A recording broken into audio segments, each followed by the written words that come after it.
Hello! Magandang araw sa inyong lahat. Ngayon naman, tuturuan ko kayo kung paano gumuhit ng isang hourglass. Kaya tara, simulan na natin. Sa pagguhit ng hourglass, ang una nating gagawin ay guguhit tayo ng bilog o oval na bahagi ng hourglass na mas detalyado. Bigyan ito ng konting shading para magmukhang 3D. Ipakita ang curve ng itaas at ilalim na base para maggawa ng kahoy o metal.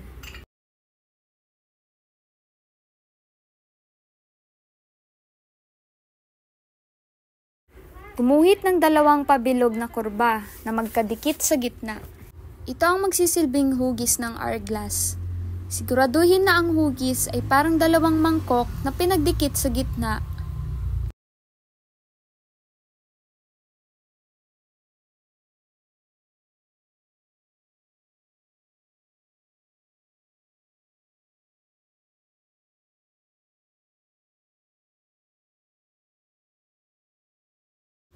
Gumuhit ng dalawang pahabang linya sa magkabilang gilid na nagkokonekta sa itaas at sa ilalim ng hourglass. Ito ang mga poste na sumusuporta sa hourglass.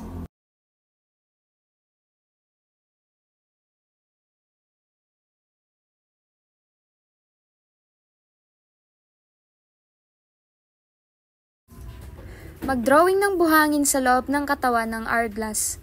Sa itaas na bahagi, gumuhit ng buhangin na unti-unting nauubos. Sa ilalim naman, gumuhit ng bunto na hangin na parang nag-iipon habang bumabagsak ito.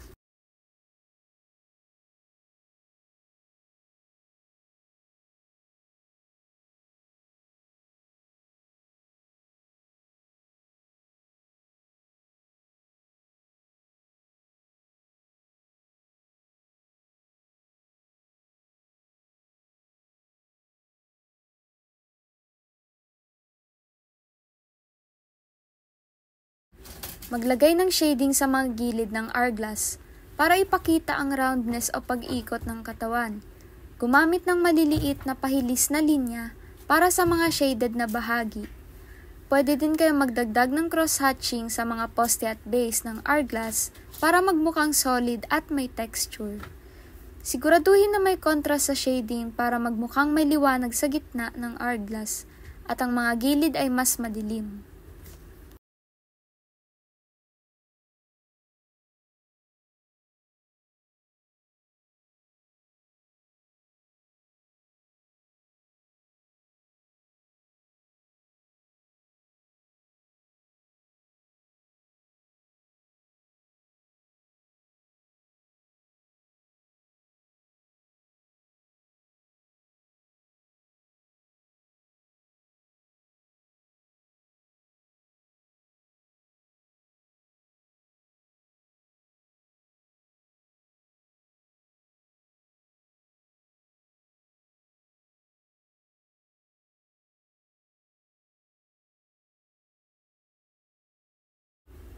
Ayusin ang anumang hindi pantay na linya at dagdagan ng higit pang detalye kung kinakailangan.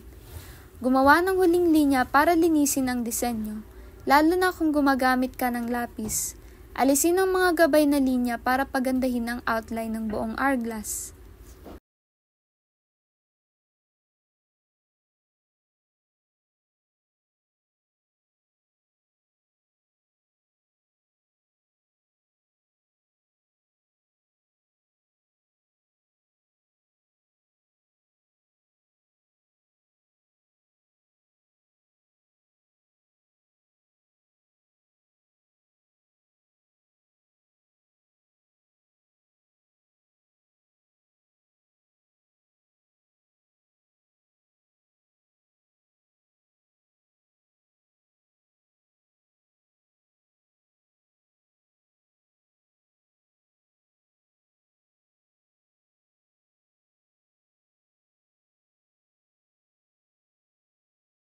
At sa huli, dapat ay meron ka ng isang detalyadong drawing ng hourglass na may tamang shading at texture na magmukhang parang totoo.